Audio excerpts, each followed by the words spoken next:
I watched him marry the woman he cheated on me with. Then I saw her face and knew the truth.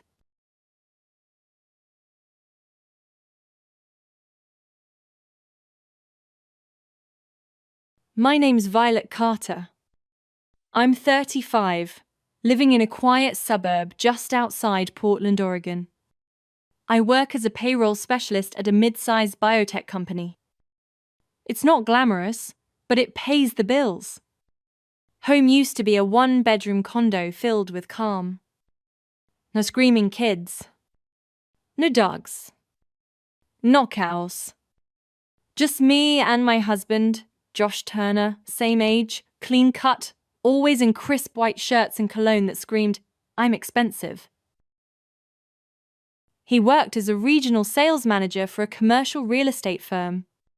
People looked at us and probably thought, "Wow, she's lucky."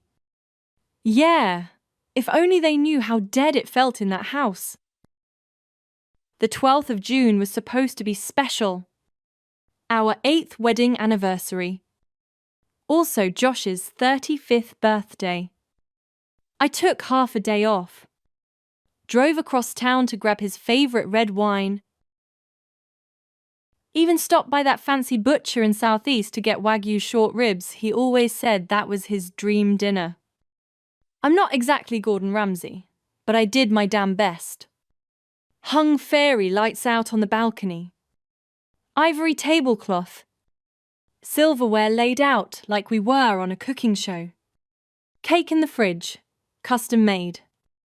White vanilla frosting, simple message, to Josh happy birthday and anniversary. At 7 p.m, I put on my navy wrap dress, the one he said he liked. Spritzed a little perfume. Then I sat down and waited. 8 o'clock. I lit the candles. 9-0. Texted, "I'm waiting." Nothing. 9:30. Called. 5 rings. Straight to voicemail. I got that email at 10:35 p.m. Just one sentence, no punctuation, no emotion. "Sorry, big client emergency, have to stay at the office, we'll make it up later." No, thank you. No happy anniversary. Nothing. I stared at the screen for a long minute, then slowly set the phone down on the table. The candles were already dead. The ribs cold. And that cake? Still sitting in the fridge, untouched.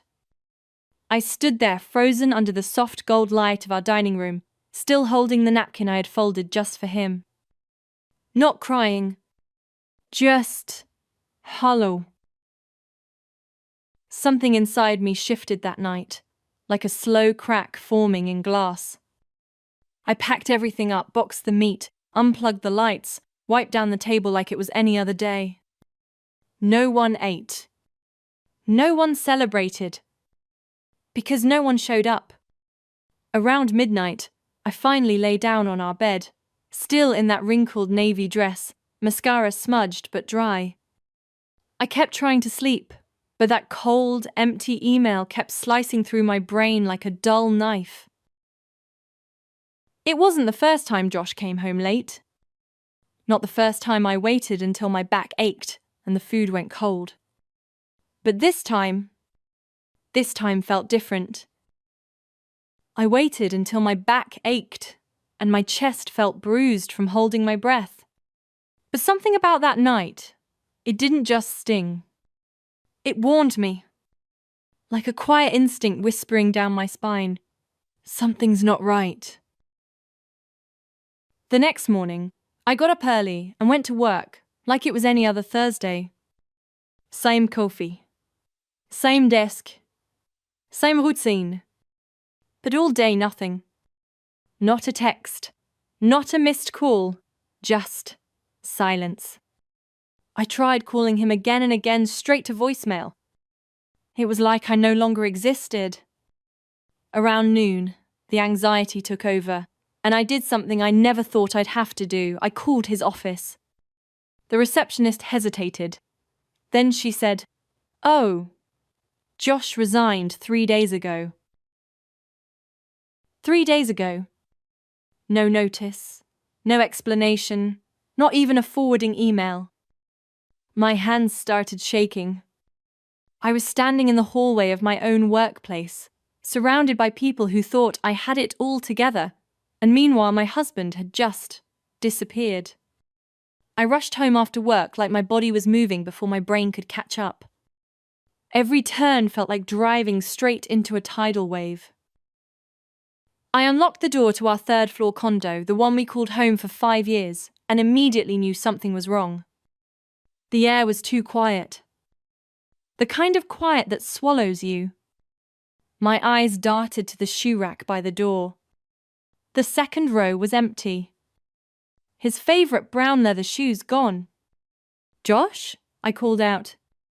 Nothing. I ran to the bedroom and stopped dead. He was there.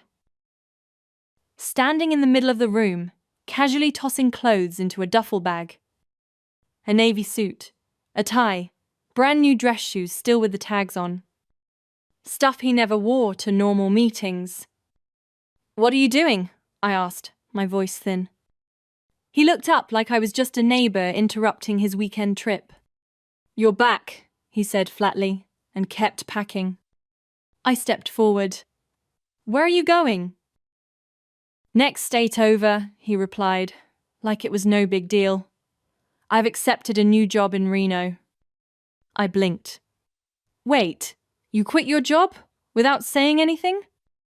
He didn't answer. Just reached into his bag, pulled out a slim manila folder, and laid it on the nightstand. Then opened it. The first page was divorce papers. My hands froze midair. "Josh, what the hell is this?" I asked, my voice barely there. He didn't even flinch. Just looked at me with those cold, unrecognizable eyes and said, "You're no longer the wife I need." I felt like the floor cracked beneath me. "What are you talking about?" I whispered. "You always put work first," he said sharply. "The house is dusty. You only cook on weekends. You don't care about me anymore." My grip tightened on the papers. "I tried," I snapped. "You come home late, say you already ate. I cook, you ignore it. I clean, you tell me not to touch your damn desk, and now suddenly I'm the failure." He raised his voice. "Don't bring up petty things. You just make excuses. A real wife doesn't need reminders." I let out this low, bitter laugh. "You talk like I sit around all day watching Netflix. I work. I pay half the rent. I manage this house solo. No one cooks dinner for me. No one asks if I'm okay. And I never once complained." His eyes narrowed. "That's your choice." He zipped up the suitcase like we were discussing weather, not marriage. "I've rented an apartment near the new job. I start next week. Don't get in my way." I stepped in front of the door. "That's it? No apology? No explanation? After 8 damn years?" He didn't even look me in the eye. "I don't owe you anything," he muttered. Then he brushed past me and walked out. The door clicked shut behind him, final and cold, like a judge slamming down a gavel. I stood there, stunned. Divorce papers in my hand. Still wearing the same wrinkled dress from last night. My hands started trembling. 2 days later, I got a call from the building's management office. "Mrs. Carter, we just received a request to terminate the lease," the woman said politely. I blinked. "What? Who submitted that?" "It was Mr. Turner. He left a note," she continued. "Said he no longer lives here. The person staying behind will vacate the unit before the end of the month." No call, no message, not even a heads up. I stood there, phone pressed to my ear, stunned all over again. That night, I opened the bottom drawer of our old desk and started digging. Inside were receipts, every piece of furniture, the appliances, the damn silverware, set all under my name. The only things he took were some clothes and a couple gadgets. He walked out like a stranger. But weirdly, that's what snapped me back to life. I looked around our apartment. The couch, the framed prints, the spice rack I alphabetized. Everything was still here, except the marriage. I didn't sign the divorce papers right away. They sat on the table for 3 full days. Just sitting there, like a scratch that hadn't bled yet, just red, raw skin waiting to split. Every time I walked past, I'd stop. Stare at them. Like maybe some hidden reason would jump out from those cold, typed lines. But the more I read them, the clearer it became the only real explanation was Josh's silence. That cold, cruel silence when he walked out the door without even looking back. Then Saturday rolled around, and I got a notification on my phone. A friend group message from high school. 18-year reunion at a craft brewery in downtown Portland. I'd RSVP'd weeks ago, back when I thought I'd be showing up with Josh, holding hands like we had our lives together. We'd be the stable couple among the divorced and drifting. Now, it was just me, and this hollow ache in my chest. I almost didn't go. But then I looked in the mirror. Tired eyes, worn face, but still some trace of dignity staring back at me. I wasn't trying to turn heads that night. I just needed to feel like a damn human again. So I threw on a black dress that still fit, swiped on some deep red lipstick, tied my hair back, and stared at myself in the mirror. Not glamorous, not glowing, but still here, still standing. And honestly, that was enough. I drove to this reunion at Moonlight Brewery, half thinking I'd leave the second I walked in. The place was buzzing, clinking glasses, bad 2000s music, the smell of IPA and cheap cologne in the air. I hadn't seen most of these people since we were awkward, pimple-faced teenagers. And now here I was, 35, heartbroken, humiliated, and pretending to enjoy stale beer for nostalgia's sake. Then someone said my name. Violet? I turned and saw Ethan Miles used to be the quiet kid with a bass guitar and a stutter. Now? Slight, stubble, calm eyes. Looked like he'd been through some storms too. Damn, he smiled, handing me a beer. Didn't think you'd actually show up. We grabbed a booth in the back. He told me he was divorced, single dad, 6-year-old daughter. No pity party, no bitterness, just real talk. When he asked about Josh, I didn't sugarcoat a damn thing. He bailed, filed for divorce, didn't even have the balls to say it to my face. Ethan nodded like he'd heard that story 100 times, and then he changed the subject. No awkward silence, no forced sympathy.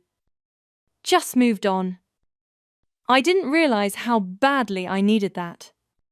Later, I was driving home through the Portland chill, and this old Whitney Houston song came on. It's not right, but it's okay. And Jesus, it gutted me. Every lyric hit like a personal memo from the universe. Unanswered texts, cold dinners.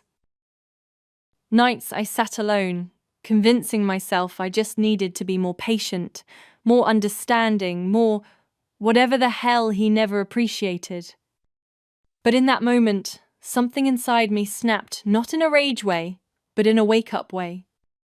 I'd spent years twisting myself into knots to please a man who had already checked out. And for what? So I could be the perfect woman for someone who wasn't even decent? The next morning, I was making coffee when my phone lit up with a name I should have blocked weeks ago. Josh. I stared at the screen for a few seconds before picking up. I've informed the leasing office, Josh said immediately, voice flat like he was reading off a damn memo. We're terminating the contract by the end of the month. You should start packing. I didn't even flinch. You don't think you should have asked if I had somewhere else to go? I said calmly. He didn't miss a beat. You're an adult. Figure it out. Miaf clenched. I set my coffee down, slow and steady. Good, I said. I'll sign. He went quiet. And Josh? I added. Don't call me again. Don't talk to me like I'm still the one folding your laundry and pretending this was love. Still silence. I ended the call without hesitation. Then I sat down at the kitchen table and looked at the divorce papers one last time. They didn't sting anymore. They felt sterile. Like a chapter that had already started rotting from the inside out. I picked up the pen and signed my name without a tremor. No tears. Just clarity. Clarity that had been buried under years of excuses, gaslighting, and cold dinners. Exactly 1 week later, around 10 p.m., I got an email from him. Subject line, proof. I opened it, already annoyed, but the second the file loaded, my heart skipped. A photo popped up, a marriage certificate. Groom, Josh Turner. Bride, Lauren Kane. Stamped official from Washoe County, Nevada. The date? 1 day after our divorce was finalized. Before I could even process the audacity, my phone rang. I picked up not because I cared, but because I wanted to hear whatever pathetic justification was coming next. His voice came through with this smug energy that made my skin crawl. You saw it, right? I got remarried. Life's never been better. I didn't say a word. Just listened. And deep inside, something started to shift, not pain, not rage, just this cold, calm detachment. Her name's Lauren, he said. She's 35, same age as you. But she's mature, gentle, he paused, and so beautiful you'd be jealous. I stayed silent, because honestly, I wasn't jealous. I was fascinated by how far his ego could stretch. She's the only daughter of the Kane family, he continued. They own Kane Property Group in Santa Fe. Her parents built us a small home near Southern Hills, and thanks to them, I'm now executive VP at their firm. And there it was, the real reason he needed that divorce rushed through. So that's why you ghosted your wife like a coward? I asked, voice sharp but steady. Not exactly, he said.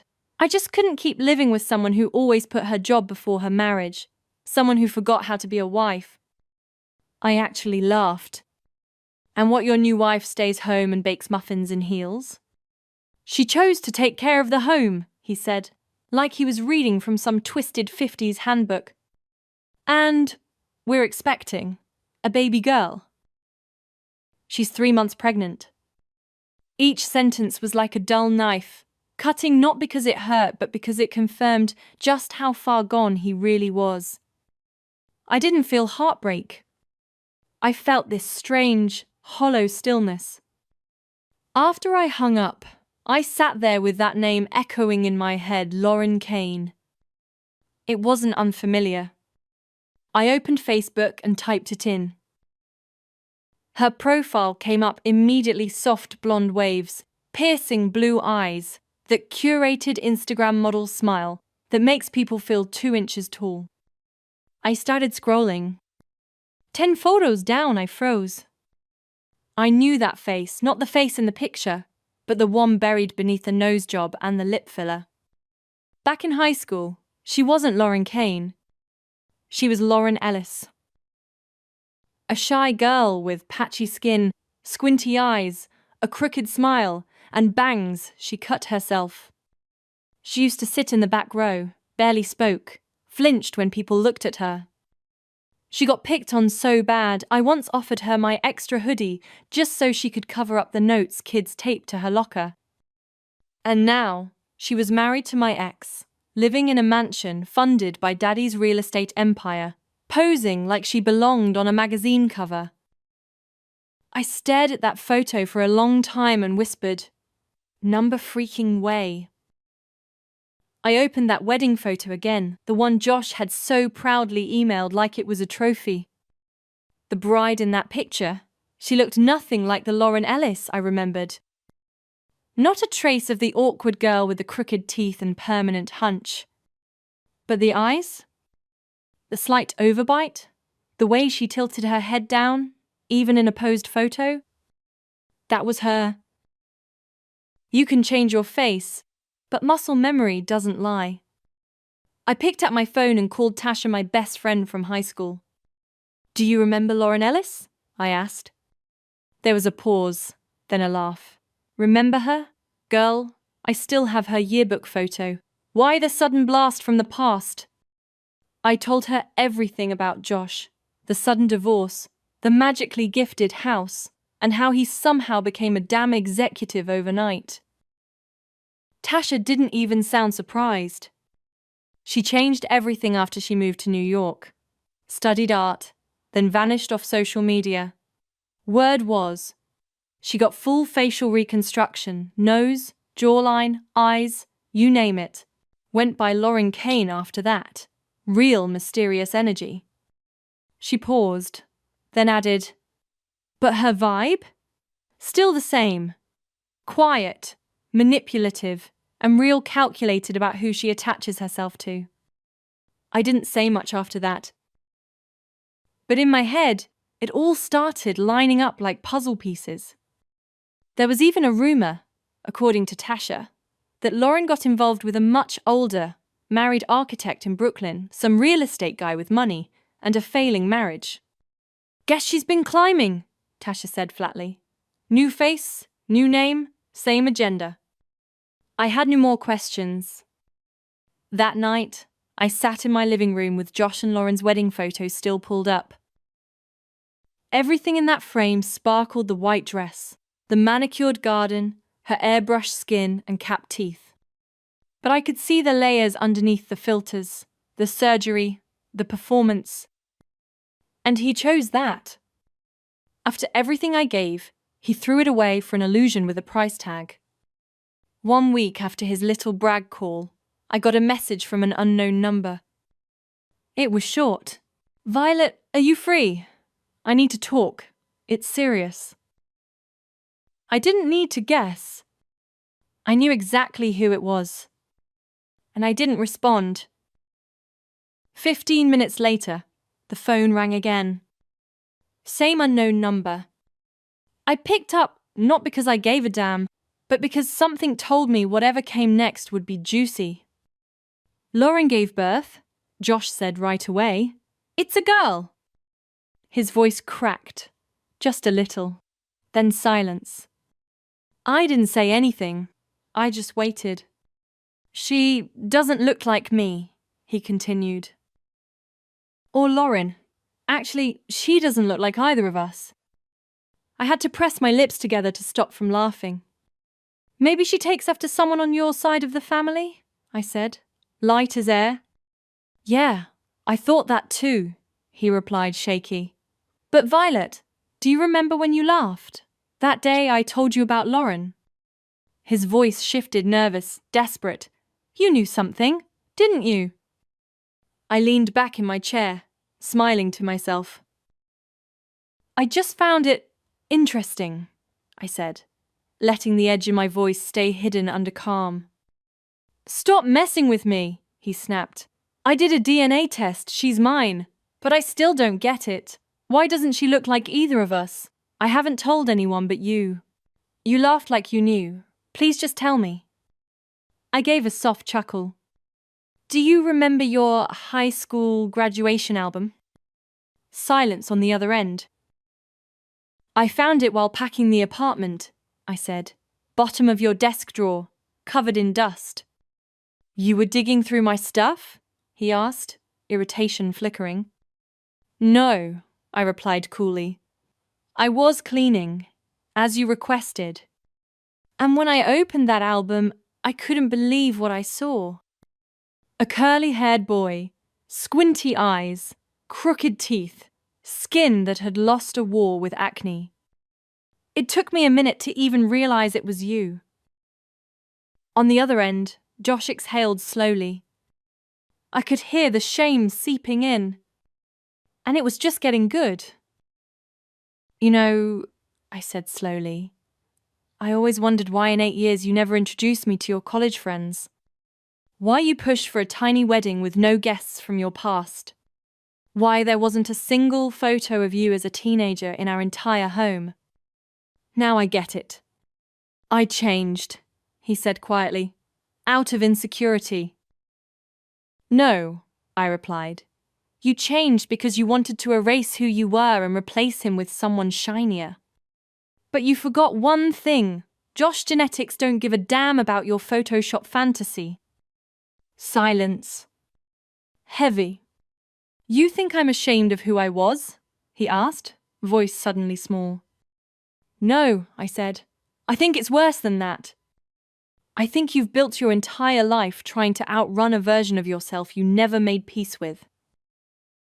And now there's a child in the world, an innocent baby girl who's going to carry everything you've tried to surgically scrub away. Your blood, your face, your truth. He inhaled sharply, like the air had turned against him. What about Lauren? I asked, cutting in before he could twist the narrative again. She cried, he muttered, said she was too exhausted after labor to bond with the baby. He paused. But she won't even hold her.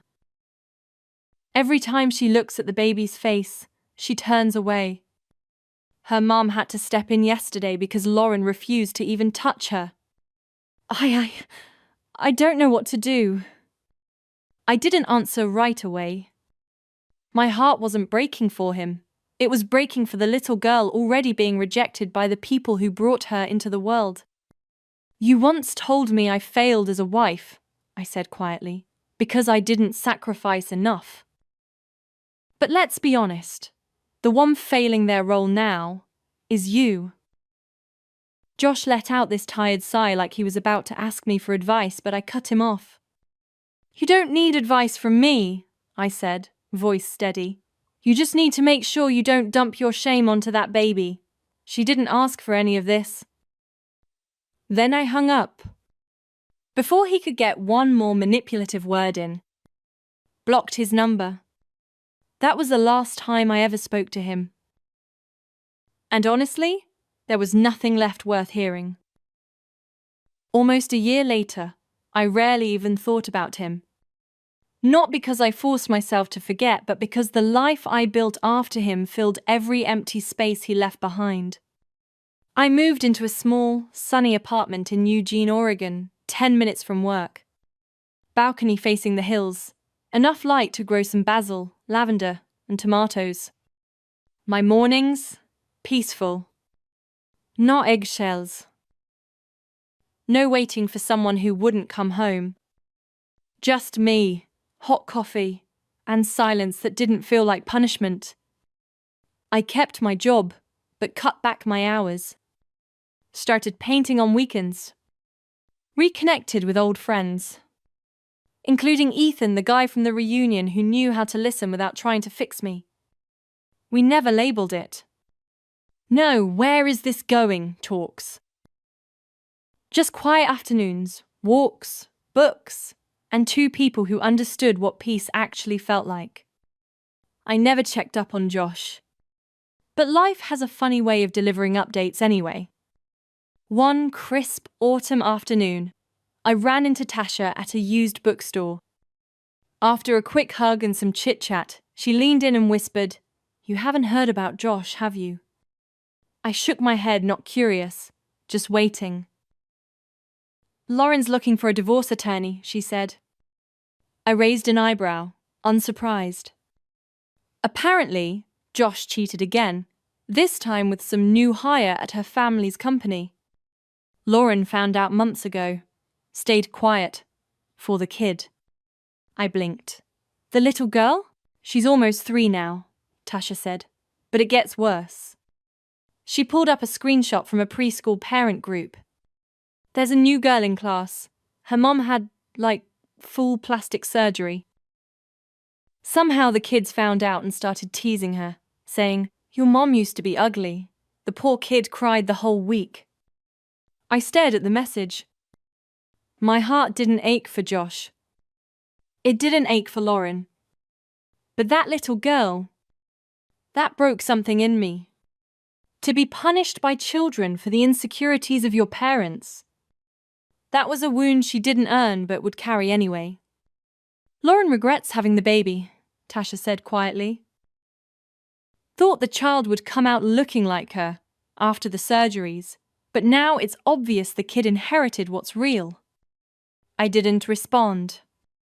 Because really what was left to say? They built a life on filters, status, and lies. But genetics don't lie. Truth always finds a way through the cracks.